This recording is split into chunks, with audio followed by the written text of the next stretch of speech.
Assalomu alaykum hammaga. Kizmen podkastini boshladik. Bugun muhim mavzulardan biri u. Covid haqida gapiramiz. Mana uje kecha bo'lgandek tuyuladi, lekin allaqachon nima deydi, 6 yil bo'lib qolibdi Covid bo'lganiga ham. Chunki o'zi shunga qaror qilgandik. Covid haqidagi nima deydi, o'zimizni taassurotlar, hayotimizdagi tajribalar, hikoyalar deydi-ku o'zi. Ko'p hodisalar bo'ldi-da Covid vaqtida. O'shaning uchun buni bo'lib o'sha formatlarda qo'yib borishga harakat qilamiz. Hammani o'zini har xil hikoyasi bo'lsa kerak Covid davrida. Kimdadir qanaqa qiziqarli hodisalar bo'lgan bo'lsa, kommentlarda yozib, sizda qanchalik qiyin bo'lganligi yoki oson o'tganligi haqida aytib o'tsangiz bo'ladi. Men masalan o'zimiz ikkalamiz ikki xil shaharda edik. Xitoyda men o'zim Hangzhou shahrida edim. Siz Biz Usi shahrida edik. Sizlar Jiangsu provinsiyasi. Jiangsu provinsiyasi. Biz Zhejiang provinsiyasi Hangzhouda edik. Baribir hamma joyda har xil o'tdi-da. Eng birinchi boshlanganda sizga aytib berganimdek mish-mishlarda tuyuldi. Bir kuni o'rtog'im bilan uyda o'tirdik. Keyin endi kunuz o'shanga o'xshagan yangiliklarni o'qib o'tirsak, deydi Wuhanda bir virus chiqibdi. O'shan nima bo'lar ekan deb hazillashib kulishib o'tirdik. Keyin saldan keyin jiddiy yangiliklar kelib boshladi. Shuncha qanchadir odamda paydo bo'libdi, o'sha bozorda paydo bo'ldi degan gaplar boshladi. Keyin jiddiylashib o'qituvchilarimiz ham, ya'ni biz universitetni anosida emas, dorumda emas, ya'ni общаgasida emas, tashqarida yashardik. O'shanda birdaniga yopilib boshladi. Sizlarda ham holatlar har xil bo'lgan bo'lsa kerak. Bizda ham shu siz aytgandek O'zbekistonda ommaviy axborotlarda birinchi mish-mishlar tarqaldi, lekin hali Xitoyda hech qanaqa gap yo'q edi. U payt hali nima deydi, sir tutiladigan edi. Keyin umuman jiddiy olmasdan o'sha payti bayram keladigan edi, Yangi yil bayramiga tayyorgarlik ko'rib ketadigan edik. Keyin shu to'satdan bir kun ko'chaga chiqsam, ko'chada hech kim yo'q, odam yo'q. Lekin hali yopilmagan edi. Uje mish-mishlar ancha ko'payib ketgan edi, lekin ko'chaga chiqsam hech kim yo'q. Keyin 2 kundan keyin o'qishlar полный hamma joy yopildi.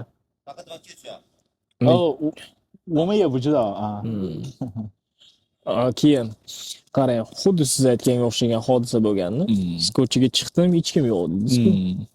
Endi biz ham o'sha holatda eshitdik-dagi bir Nepal degan mamlakatdan o'rtog'imiz bor edi. O'sha bilan ko'chaga chiqib yurdik, odam kam rostdan ham aytganda. Xitoyga qanchalik qiyin bo'lganligi bayram vaqtiga to'g'ri kelib qoldi-da. Keyin xitoyliklar Yangi yilda bilasiz, eng kamida bir 10 kunsiz o'tmaydi-da.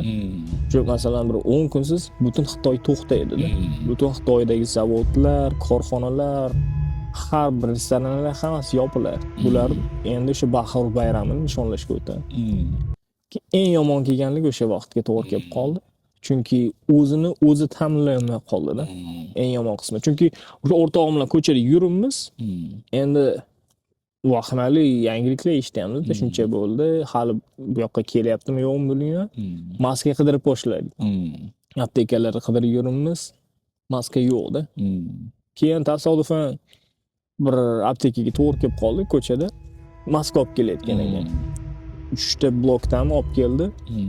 Keyin pulim bor edi. Va o'sha ko'k maskada qancha oldim? O'shanda 50 tami, 70 tami oldim-da. Keyin bir martalik ishlatadiganman.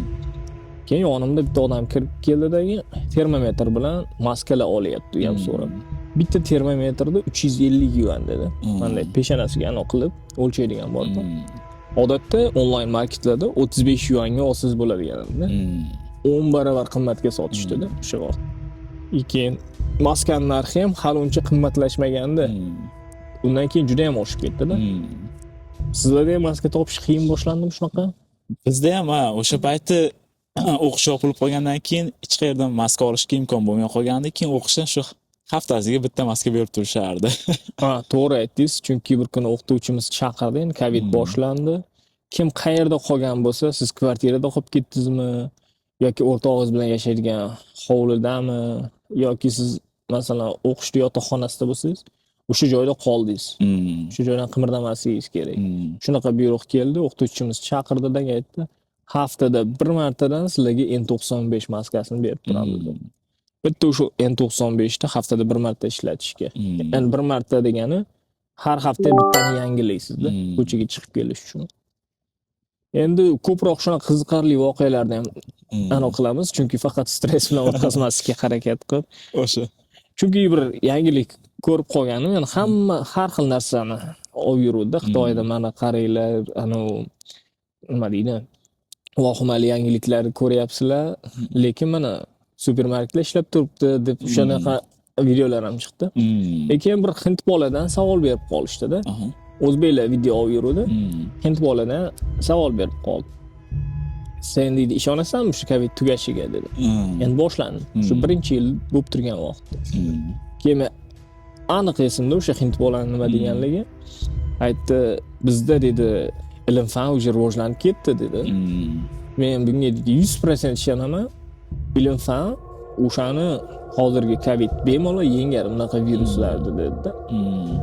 O'sha bolani gaplari hozirgacha qulog'imga chalinib turadi. Chunki we definitely can defeat this because we have a science. Science can or the top level nowadays dedi. Keyin o'shanda hayolimda o'sha qolib ketgandi. O'zbek bolalar ananday o'qishni yotoqxonalaridan reportaj olib borayotganlar. Bir o'sha yerdagi hind talabani gapirgan gapi edi.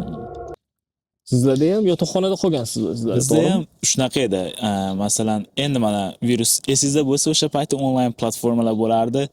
Nechta odam kasallanganligi haqida ko'rib turardik. Masalan, Xitoy bo'yicha 10 mingta, 100 mingta, 200 mingta bo'lib raqamlar oshib ketadigan kun edi. Endi bir cho'qqisiga chiqadigan payt edi. Birinchi etajda turardim, ikkinchi etajda 3-4 ta o'zbeklar bo'lardi. O'shalar bilan gaplashib qoldim. Qolgan hamma o'sha 2 kun ichida hamma ketib qoldi. Charter reyslar bilan. Charter reyslar bilan hamma ketib qoldi. Keyin u bolalar meni ko'rib qoldi. Siz ketmaganmidingiz dedi. Yo'q, men ham shu yerda qoldim dedim. Bo'lmasa nima qilamiz dedi. Hali ham o'ylanib turgandik. Oxirgi charter reys bilan ketib olish imkon bor edi. Keyin ularga aytdim, men shu qolishni o'ylab turibman dedim. Siz o'zi kelganingizga qancha bo'lgan? Endi kelganimga 5 oy bo'lgandi. O'shanda. Keyin ular ham bo'ldi, bo'lmasa siz qolsangiz dedi, biz ham siz bilan qolamiz dedi. Ertangi kun tursam, ular ham ketib boribdi o'sha. Charter reys bilan. O'sha kuni kechqurun narsalarni yig'ishtirib ketib boribdi. Sizga 5 oy bo'lgan. Keyin qolib ketdingiz. Keyin bir o'zim qolib ketdim. Mendan boshqa lekin chet ellik kursdoshlar bo'lardi. Общий 11 kishi qolib ketgandik yotoqxonada. Keyin shu oxiri ko'lda bo'yiga borib o'ylanib o'tirgandim. Ketaymi, qolaymi deb. Keyin oxiri qolishni tanlagandim. Eng yaxshi tanlov bo'lib chiqdi mana hozir. O'zingiz bilan o'zingiz kurashib. Uydagilar qaytdi deyishganmidi? Uydagilar lekin rosa qaytdi deyishgandi. Uydagilar ham vahima qilishgandi. Lekin endi kelganimga 5 oy bo'lgandi. Hali hech narsa qilganim yo'q. Biletlar oshib ketgan. Biletlar oshib ketgan, 2-3 barobar bo'lib ketgandi. Keyin o'sha paytda vahima juda ham kuchli edi.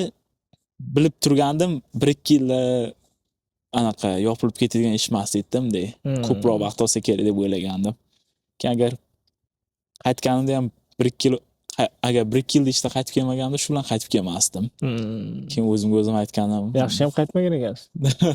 Chunki Covid davrida o'qishini tashlab ketganlar ko'pchiligi, chunki Xitoy yopdi, yopilib oldi. 3 yil yopiq turdi. 3 yil yopiq bo'lgandan keyin odamlar o'sha nima deydi, umidini uzdi kelishga, o'qishini davom ettirishga. Ko'pchilik uylanib ketdi, o'qishlarini bir xil ko'chirib ketdi boshqa joylarga. Bizda ham hozir aytib berganingiz qiziq hodisa bo'lgan, chunki shunaqa WeChat platformasida SMS yozganimda esimda-da. Endi qanaqadir nima deydi, hissiyotlar uyg'un bo'lib shunaqa kelgandi. Yani bir joyda yashaganingizdan keyin shu narsani sezdim. O'sha joyga bo'lgan muhabbat paydo bo'lib qoladi. Bu masalan o'z davlatingizni yomon ko'rib qolish emas. Bu bitta joyda, masalan bitta mamlakatdan boshqasida yashayotganingizda o'z davlatingiz birinchi o'rinda har doim. Lekin bu davlatga ham o'zingizni yaxshi ko'rib muhabbat paydo bo'lib qoladi. Chunki ko'pchilik bilan gaplashganda ham bir xil fikr aytadi. Keyin bizda ham nima bo'ldi? O'sha WeChat momentimga post qo'yayotganimda aytdim, mana hamma Xitoyda xursand kunlarida hamma billaydi Xitoy bilan. Hamma xursand, har xil millatdagi odamlar shu yerda edi. Mana boshiga bir tashvish kelganda hamma yo'q bo'lib qolyapti dedim. Hamma charter reys bilan uchyapti. Italiyalik o'rtoqlarim bor edi. Keyin mana shvedlardan, chexlardan bor edi. Hammasi o'sha bir haftani, 2 haftani ichida yo'q bo'lib hammasi ketishdi-da. Eng yaqin o'rtoqlarimiz ham ko'pchiligi magistrni ham tashlab ketib qoldi ko'pchiligi. Mana shunaqa hodisalar bo'lib boshlandi. O'shanda ko'rib turib yozganman-da. Nima bo'lsa bo'lsin, ketmayman, ketmaslikka qaror qildim. Qanaqa yomon holat bo'ladi, undan qat'iy nazar. Endi Covid boshlanganida 1,5 yil o'sha yerda bo'lgandim-da. Keyin o'zimga tajriba bor edi. Tajriba bor edi. O'rtog'im bilan kvartirasida qolib ketdik. Ofitsialniy, lekin yotoqxonada turishim kerak. O'qituvchim ham aytdi, yotoqxonaga qaytishing mumkin emas. O'sha qayerda turgan bo'lsang, o'sha joyda tur dedi. Yoqqa kelma dedi keyin. Keyin o'zimga ham yaxshi bo'ldi bir tarafdan. Chunki yangi bakalavr kelgan studentlar 1 yilsiz kvartiraga ko'chib chiqish mumkin emas, shunaqa qonun bor edi. Endi bakalavr boshlaganmiz. O'sha birdaniga boshlanib qoldi-da. Endi birinchi yil tugamasdan. Keyin qiziq bo'lgan hodisalardan aytib beradigan bo'lsam, yotoqxonani oldida bizning kvartiramiz bor. Keyin bu yotoqxonaning yonida joylashganmiz-ku. Yotoqxonada ham ko'pchilik bolalar ketmaslikka qaror qildi.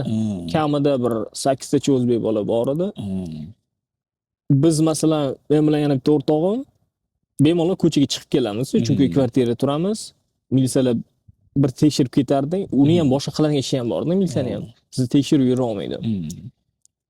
Doktorlar ham xuddi shunday. Keyin boramiz supermarketdan. Hali ham bitta muhim narsani aytib o'tishim kerak. Qora kunga saqlab qo'yiladigan pul deydi-ku. Mana shu rostdan ham to'g'ri narsa-da. Qora kunga saqlab qo'yiladigan pul qilib, ozroq pul yig'ib qo'ygandim. Kamida $1,500 pulim bor-da. Endi yuanga chaqib ko'rasizlar o'zlaring. O'sha pul yordam berib ketdi-da. $1,500-2,000 bor edi. Oziq-ovqatga narsa. Xitoyda Xudoga shukr, shu vaqtda ham oziq-ovqat arzon edi. Keyin bozorga qilib kelamiz uyda. Endi ertalab tursak ham tuxum yeysiz. Obedda ham tuxum, kechqurun ham tuxum yeymiz. Chunki o'g'il bola ikkalamiz ham bir nima deydi, muhim narsalar ko'p pishira olmaymiz-da o'sha vaqtda. Keyin yonimizdagi, yotoqxonadagi bolalar ham bizga iltimos qiladi. Ularga ham bozorlik qilib beramiz. Chunki devordan oshirib o'tkazib beramiz, ular nariyoqdan kutib oladi. Chunki yotoqxonadagilar ko'chaga chiqish mumkin emas-da. Endi supermarketda yuramiz, supermarket xodimlari ham hayronda. Qanday ikkita chet ellik tashqarida yuribdi? U ham ko'maydi. Ikkita masalan, nima deydi? Aravasi bo'ladi-ku supermarketga. Biz 4 ta olamizda. 2-2tadan. 4 tani surib borib, keyin yana kassani yoniga kelganda non, 8 talab kola, yana 1,5 litrlik 8 tacha kola. Keyin o'sha yotoqxonadagi bolalar suvda o'rniga Pepsi ichib chiqishdi-da. Chunki masalan, o'rtacha bitta butilka suvingiz 2 yuan, yarim litrligi. Xo'p, 1,5 litrligini 4 yuan deng yoki 5 yuan desiz ham. Bitta kolangiz 1,5 litrligi 6 yuan atrofida. Bir xil narxi suv bilan. Suv bilan kolani farqi, Pepsi'lardagi. Salgina farq qiladi-da. Keyin ko'proq olsangiz diskount ham, skidka ham qilib berardi. Keyin o'sha bolalar faqat o'sha Pepsi ichib chiqdi-da. Ovqat qiladi, endi ularda yaxshi ovqat qiladigan bolalar bor edi. Bozorlik qilib beramiz. Endi qo'ldan kelgancha hammaga yordam qildik o'shanda ham. O'zimizga ham. Keyin bolalar shu yotoqxonada qolgan, endi bir-biriniga keladi, ovqat qiladi, shunaqa qilib. Bitta ikkita qolib ketgani aralashib o'zini xonasiga bu yoqqa yoki alohida yashayotganlar birga yashashga qilib oladi. ovqatga ham qulay bo'lishi uchun. O'zi Covid qancha qo'rqinchli bo'lmasin, juda ham ko'p imkoniyatlar bilan keldi. Ayniqsa masalan, o'sha qolib ketganlar orasi juda ham kuchli o'rtoqlik, nima deydi, friendship yuzaga keldi. Keyin haqiqatan ko'p anaqa industriyalar bo'sh bo'lib qoldi. Shunday. Chet ellarga juda ham imkon ko'payib ketdi. Bizda ham boshida qo'rqinchli bo'ldi, qizil zona, sariq zonalardan qo'rqardik. Mana shu narsa haqida aytmoqchi edim hozir, chunki biz boshidan boshlab aytyapmiz-da. Bu endi bir nechta epizodga qilib bo'lishimiz mumkin. Uzoq anaqa baribir proses bo'ldi. Chunki u hali kod berilishi keyinchalik bo'lganda, oradan ancha o'tgandan keyin. O'sha siz aytayotgan qizil zona, yashil zonalarda Weibo'da chiqqan bitta xabarga ko'ra, endi boshida yaxshi ishlayotgandi o'sha narsalar. Keyinchalik o'sha xabarda aytdi, o'sha Covid davridagi eng ahmoqona chiqqan qoidalardan biri deb chiqishdi endi. Twitterda yozganda, kimdir yozganda bir xitoylik. Bizda o'sha payt o'qishga qaytarardi, masalan, Covid bir cho'qqisiga chiqib pastga tushgandan keyin bizdan tashqariga chiqib olgandik, keyin rosa qaytarishga urindi. O'sha kod qizil bo'lsin deb qizil shaharlarga borib kelardik. Biz atrofimizda Shanxay, Suzhou degan shaharlar bo'lardi, Nanjing. O'sha yerda asosan ko'p qizil bo'lib turardi. Bir oyda bir marta borib kelardik o'sha yerga. O'zi ham mana shunaqa algoritmlar ishlab chiqishdi. Chunki sizda Alipay platformasi bo'lardi. Alipay platformasini shu qaysidir funksiyasini ichiga sizning kodingizni o'rnatib berishgan. O'shani biron joyga o'tmoqchi bo'lsangiz, o'sha yashil kodni ko'rsatib o'tishingiz kerak edi. Agar har kuni tekshirilardi. Bir xilla uni Photoshopda o'zgartirib o'qituvchisiga tashlab turardi-da. Keyin undaylar ham ko'p ushlanib qolganlar ham bor. Siz o'zingiz ham shu hikoyadan bittasini aytib bering. Masalan, birinchisi anaqa edi. Bizda hamma ma'lumotlarimiz universitetga ulangan edi. Bizda qizil pasport, yashil pasport bo'lardi. Esingizda bo'lsa. Bizda qizil pasportni berib qo'ygandik o'qishga. Ma'lumotlar o'sha yerda turardi. Boshqa shaharlarga chiqish mumkin emas edi. Masalan, har xil joylarda har xil imkoniyatlar chiqib qolardi, ish yuzasidan yoki sayohat uchun. Yashil pasportda dokument hech kimda bo'lmasdi, informatsiyalar, pasport nomerlar. O'sha bilan har xil joylarga chiqib kelaverardim. Yashil bilan. Yashil bilan qizil turaverardim o'qishda. Ba'zida mamlakatimizga rahmatdan deb qo'yamiz. Shu tarafidan. Keyin yana bitta narsa qiziqarli voqea bo'lgandi. O'qishda shu o'rab qo'yilgan edi, hech kim chiqish mumkin emas edi. Keyin faqat ruxsatnoma yozib berardi, masalan, kasalxonaga borishga yoki bankka borishga, pul tugab qo'yganlarga ruxsat berardi. Bu ham 2 oyda, 3 oyda bir marta edi. Bir chiqib kelishardi. Keyin shu bir kun ofisga borib qoldim, o'qituvchining stolida 3-4 ta qog'oz turgan ekan, yozilmagan hali kelganlarga beradi deb. Shu nimadir bo'ldi. Bittasi qo'limga tushib qoldi. Qizil pechati bilan. Keyin o'sha payt Tabodami, shu onlayn platformada yozgandim kimgadir. Shuni kopiya qilib menga jo'natib yuborishing kerak. Qizil pechati bilan deb. O'sha payt 20 tadan 30 ta qilib jo'natib berdi. Keyin o'rganib qoldim, olaverdim-da, bu yerda yozib beraverdim. Endi har kuni olsam shubha uyg'otib qo'yishi mumkin edi. Ustiga Joseph degan ismni yozardim. Yo'q, studentskiy ID-ni yozardim. Informatsiyalar o'zimda miyamda yozardim-da, yozib tashlab berardim. Keyin bir kun shu ushlab qolishdi. Keyin gruppaga yozishdi. Joseph dedi. Seni tutib oldik. Seni tutib oldik dedi. Aloqaga chiqdi ishdimi? To'g'ri, ofisga kel dedi.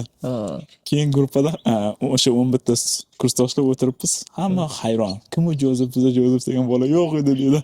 Men kulib o'tirib, vaqtim keldi dedim-da, "Ho, kelaman" deb chiqib, to'g'ri ofisga borib, shu punishment paperni olib kelgandim. Endi o'shanda ham qanaqa bir anolar berdimi? Scholarship'ingizni nimalarda kes grantlar bo'lmasa, grantda o'qiganmisiz? O'zi grantda o'qigandim. 3-kursda edik o'sha payt. O'sha Covid boshlangandan 2 yil o'tib karantinning 2-valnasiga to'g'ri kelingan edi. Yo, 2-kurs bo'lgan ekanmi? O'sha 2-kurs boshlangan edi. 3-kursga grant olib bo'lingan edi. Keyin 4-kurskini sendan olib qo'yamiz degandi. Olib qo'yamiz dedim. Keyin yo'q, lekin oxiri olib qo'yishmadi. Berib yuborishgandi. Undan keyin boshqa mehr qilishgan ekanda. Xuddi sizga o'xshagan bir voqea bo'ldi, lekin sal boshqacharoq. Mana shunaqa universitet hududida endi bolalar zerikib ketganda. Bir tarafdan xitoyliklarda ham tanish bilishchilik yaxshi rol o'ynaydi ekan degan xayol o'shandan keyin kelgan. Chunki har xil millatdan bolalar o'qigan, Nepaldan, Erondan, yana Slovakiyadan qanchadir bolalar o'tirganda endi mana kalyan olib kelishgan, yana universitetda o'sha yotoqxona hududida olov yoqishgan, mana campfire bo'ladi-ku. O'tirib olov yoqib ovqat pishiradigandek qilib, mana kartoshka pishirganga o'xshab mana o'qigan. Xitoyda bilasiz, bunaqa yong'in narsalarga juda qattiq qaraydi-da. U mayli Covid vaqtida yotoqxonadan tashqarida qoidani buzib shunaqa qildi. Uni o'qituvchi birov ko'rib qolganda rasmga olib, birov qo'lda kalyan ishlab turgan. Hamma har tomonga tarqalganda, bir ikkitasini rasmga olib qolishganda. O'sha slovakiyalik bola bor edi. O'shani kalyan ishlab turgani hammani telefoniga chiqib ketdi-da. Keyin nima deydi, o'sha tashkillashtirgan bola ro'yxatdan tushib qolganda. Chunki xitoylik o'qituvchilarga yaqinroq, o'rtoqroq bo'lganda. Keyin hayron qoldim. O'shanda bu yerda ham tanish bilishchilik bor ekan dedim-da. Keyin oddiy qatnashuvchi borgan bolalar mana severe punishment bo'ladi, o'ta qattiq jazolanadigan, scholarshipingizni kesib yuboradigan, o'sha grant kesiladigan darajada shunaqa ular punishmentlar beradi o'qituvchi tomonidan. O'zi biz o'zbeklarda anaqa doyurakroqmiz. O'sha esimda o'sha o'rab qo'yilgan edi o'qish, hech kim kirish mumkin emas edi. Keyin ikkinchi valnasida Guanzhouda bitta o'zbek qolib ketgan edi. Kursdoshimiz edi, u qaytib keldi, universitet chaqirdi. O'sha farzandi bor edi. Nima deydi? Ishlashga majbur edi. Va tashqarida o'sha virus kamaygan edi, hamma bemalol ishlab yurgandi, faqat o'qish shunaqa qilib qo'ygandi. Keyin shu bir kun ikkalamiz o'qishda orqasida stadion o'qishlar endi rosa katta edi. Baribir yetarlicha kamera qo'yilmagan edi. Kamera yo'q joyda topgan edi, o'sha yerdan oshib chiqib ishlab kelardik. Keyin bir kun shunaqa qattiq yomg'ir yog'yapti. Ikkalamiz chiqib ketdik. Chiqib ketdik. Endi shim oyoq kiyim polniy loy bo'lib ketdi-da. O'sha paytda qo'shimcha sumkaga ani sovg'alardik. Kiyimlar sovg'alardik. O'sha kuni bola sovg'amagan ham. Juda qattiq yomg'ir yog'ib chiqib ketdi. Keyin kechqurun qaytib kelyapti. Yana shuna tasodif bo'ldi. Qaytib kelishimiz ham bir vaqtga to'g'ri kelib qoldi. Keyin ovqatlanib qaytib kelyapmiz. Endi kuni bo'yi shetgacha loy bilan yurganda ishlab. Kun bo'yi. U xuddi mana shunaqa holat bizda universitetda ham shunaqa bolalar har xil ish bilan shug'ullanadi. Bir xili endi anday o'qituvchilik, modellik, har xil ishlar bilan shug'ullanadiganlar ham bor edi. Yoki bironsa tashishga chiqadiganlar bor. Ular ham shu kamera yo'q joyi bor, topib shu yerdan chiqishga harakat qilardi. Undan devordan oshib o'tadiganlar ham. Keyin universitetimiz mana suv bilan o'ralganda bir xilla salafan kiyib daryogacha suzib o'tardi-da. Tushunyapsizmi? Chunki daryoga o'xshab aniq qilib qo'yibdi.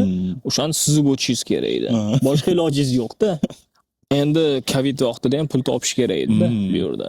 Endi nima, ochib o'tirgandan ko'ra nima bo'lsa-da ham topib kelay harakat qilaydi. O'zbeklarda aytganidek bizda tavakkal qilishgan o'zi nima deydi, juda kuchli. Boshqa ilojingiz ham yo'q edi. Ko'pchilik unaqa qilmardi, hayotini tavakkal qilishga, lekin o'zbeklarda shunaqa tavakkal qilmasa bo'lmasdi-da. Ko'p shunaqa qilgan. Keyin o'sha karantin ikkinchi valnasida esingizda bo'lsa, xitoyliklar o'sha kirib chiqishi mumkin edi. Yo'q. Studentlar bir kirardi, bitta semestr o'tirardi o'qishda ichida. O'sha payt 10 ta Bangladeshlik, bitta men, keyin shu xitoyliklarmizda o'qishda. Endi xitoyliklarga oson, pul kelib turadi, anaqa. Bangladeshliklarga ozgina qiyin edi. Chunki uydagilari jo'natishadigan pul katta emas edi. IBT kelib o'sha paytda o'qishda narsalar qimmat bo'lib ketgandi. Karantin edi. Kim baliq tutishni o'rganib olishgandi. Universitet o'rtasida ko'l bo'lardi. Ko'lga borib kechqurun baliq tutishardi. Qarmoq bilan. Qarmoq bilan. Shu qovurib yeydigan. Qovurib yeyishadi. Qiyin bo'lgan o'shanaqa qiyinchiliklar. Mana salafan bilan suv kesib o'tish, baliq tutib yeyish juda ko'p bo'lgan. Bunaqa holatlarda. Juda uzun protsesda var, 3 yillik proses. Shunday, masalan, hozir ko'proq birinchi bosqichga e'tibor beryapti-dik. Birinchi bosqichda ham e'tibor bersiz, mana nima deydi, ular qilishdi. Onlayn darslar bo'lib ketdi. Endi hammamiz o'tiramiz va o'zim 30 ta xitoylik bilan bitta o'zimda. Yana bitta o'ris kursdoshim bor, keyin yana qayerdandir hamda. Yana Slovakiyadan, bitta Afrikadan bor. Lekin kamida 30-35 tasi xitoylik. Meni majorimda business anolda international businessdan o'shanda keyin o'tirimiz, o'qituvchimiz savol beradi. Xitoylik gapirmaydi. Juda uyalchan xalqda ko'pchiligi. Ayniqsa chet ellik bilan bo'lgan vaqtda bizda bitta platformada turganimizda uyaladi. Keyin kamerasini hammasi o'chirib qo'yadi. Bitta o'qituvchi bilan o'zim ikkalamiz yoqib turibmiz kamerani. Qolgan o'chirib qo'yadi. Keyin qaradim, shu yerda hamma o'chirib qo'yib, biz ham o'chirib qo'ydik. Bir xilla ovqat yeb o'tiradi, mikrofonni o'chirib, nima deydi, yana choy, kofe ichib o'tiradi, hammasi eshitib o'tiradi. Yonimdagi yigit bo'lsa, kontr o'ynab o'tiradi. Dars betdan ketaveradi. Dars ketaveradi. Covidda mana shunaqa bo'ldi. Keyin magistraturani bitirganlari ham, bakalavr bitirgan bolalar ham uncha qiyin savollar berishmadi. Tezroq bitirib, tezroq mamlakatga ketsin deb yuborishdi shunaqa qilib. Oson o'tib ketganlar ko'p bo'ldi-da. Bizda ham masalan 11 ta foreigner qolib ketgan bo'lsak, meni sohamda bitta men edim. O'qituvchilar bilan juda ham yaqin bo'lib ketgandik. Endi nima deydi? Ular ham o'zlari ham uyalib qolgandi-da, nima deydi? Past baho qo'yib berishga. Deb qarardi. Abbos endi darsda bitta men o'tiraman. Bitta o'quvchisi bor, uni ham yiqitmaydi deyapti. Qolganlar qo'yib berardi. Qolgan yoki qolgan kursdoshlar bo'lardi, ular onlayn bo'lardi. O'sha darsga xonaga kirishni boshlaganimizda anu yoqib qo'yardi Zoomda. O'qituvchi onlayn dars o'tib boraverardi, xonada bitta o'zim o'tirardim. Xitoyliklar hammi? Yo'q, xitoyliklar yo'q edi. Bitta o'zi offlayn kelasiz. Bitta o'zim kelardim. Chunki sizga o'zi vatanparvar bo'lgan ekansiz. Chunki mana ikkinchi anonda falnasida boshlandi. Saldan keyin uncha yana bo'lmadi. O'sha vaqtda maska taqib o'qishga kelishlari mumkin edi. Menga shuncha yoqmagandi, aytdim. Nimaga bunaqa bo'lyapti? Onlayn qilaveraydi. Bor iltimos qilganman-da. Yo'q deydi, bo'ldi, uje tugayapti, endi onlayn emas, offlayn qilmasak bo'lmaydi. O'shanday borib o'qituvchidan so'raganman. Chunki ba'zida ishga ham borib kelishimizga to'g'ri kelardi. Lekin odamlar ishlagali borib kelganda ham quloqda naushnik bilan darsda eshitib o'tirardi-da. O'shanaqa holatlar ham bo'lgan. Unaqa holatlardan ham o'tganmiz. Keyin shunchalik mana ikkinchi to'lqin haqida sal boshlab qo'shib o'tib ketadigan bo'lsak, qanaqa bo'ldi? Sal bitta binoda bitta anov chiqsa ham, bitta case chiqsa, shu bino o'rab qo'yadi. Binoni o'rab oladi. Bu testlar ham yildan yilga rivojlanib ketdi-da. Birinchi bir kun 24 soatda chiqarardi adashmasam. Undan keyin 14 soatgami chiqarishdi. Keyin 2 soatga tushdimi? 20 minutda chiqarganmi qildi keyinda. Shunaqa burningizga tiqardidagi, saldan keyin javobi chiqardi. Yo boyaga qo'lingizga beriladigan green code bo'lardi, yashil kodingiz, yo qizil bo'lib qoladi, yo sariq bo'lib qoladi, yo yashil bo'lib turibsizda. Sal bitta binodan chiqsa, hamma o'rab olinadi. Boyaga oq kiyimlilar paydo bo'ladidagi, sizni birdaniga nima bepul bo'lib ketdi lekin yaxshi tarafi. Chunki boshida borardikdagi o'zimiz больницада test qildirib, o'qituvchiga natijamiz mana, bizda negativ, xavotir olmanglar deb jo'natib qo'yardik.